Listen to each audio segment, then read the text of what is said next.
Hey, welcome back to the 7. Breast cancer mortality has decreased by 40% since 1990, mostly thanks to preventative measures like mammograms. That's according to the American College of Radiology.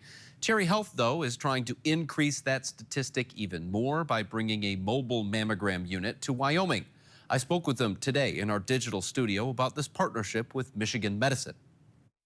All right, joining us now is Julie Geib. She's the Director of Practice Operations for Cherry Health. Excited to talk about a new healthcare opportunity here in West Michigan, particularly focused on women's health. Julie, thanks so much for joining us today. I'm happy to be here. Thanks for having me. So what can you tell me about this new service or product? What is it that we're talking about here today? Yeah, so Cherry Health has partnered with the University of Michigan Rogel Cancer Center to bring a mobile mammography unit to one of our health centers to provide greater access to both the patients we serve and the greater Grand Rapids community. Why is it important to be mobile in these situations? This is something that strikes me as kind of a routine visit for people as part of their greater health care. Why is it important to get this on the road? Yeah, it's very important. It provides greater access to women because they can be seen in a variety of places, including their own neighborhoods that they're more comfortable in. So being mobile provides, again, just access to more people in the places that they're able to get to care and access it. What sorts of places will you be pulling up to? Where will the mobile unit be based? Sure. So we are planning to expand this to some of our other health centers in 2027. But to start, we're going to be at our our Wyoming Health Center location, which is located at 2929 Burlingame Southwest. And we're going to be there on a quarterly basis. All right. And I'm looking at some of the notes we have here. It sounds like this will be a little bit more of an advanced system than some that people might be used to using.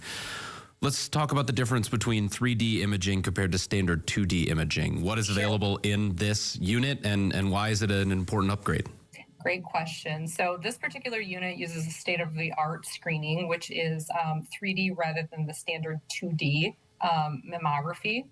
And it detects any tumors or any abnormalities sooner than the regular 2D technology does. And it's especially recommended for women with dense breasts where it's hard to pick up anything that's abnormal.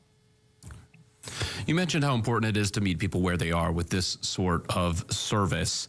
What about the uninsured? Is this going to be open to a broader range of people? Who exactly can use this new service? Yeah, that is one of the wonderful things about the service. We can offer it to anybody regardless of your insurance status. We partner with the Breast and Cervical Cancer Control Navigation Program in the state of Michigan that offers free breast cancer screenings to women who meet a certain criteria. So it's no cost to anyone who is uninsured. Well, that's wonderful. That's fantastic news amid an always complex thing for people to navigate. If we talk a little bit more about mammograms in general, how often should people be seeking this kind of care? Currently, the recommendation is to get it every 2 years. We are recommending it yearly. That way you can detect any, again, abnormalities sooner than waiting 2 years. But at least every 2 years, women should be screened for it, if not every year. Okay, so definitely something that should be happening more often than not. And lastly, we'll kind of wrap things up. When does it go live? When can people start to utilize this? So we have actually already done one test run with it, but we're having our next event on the 28th of this month. So the April 28th at our Wyoming Health Center location. And screenings are happening from 10 a.m. to 4 p.m. that day. Wonderful. Well, we're very much looking forward to having this active in the community and excited to get to share the information with folks who might need it here. Julie, thanks so much for joining us today. Yeah, we appreciate the opportunity. Thank you.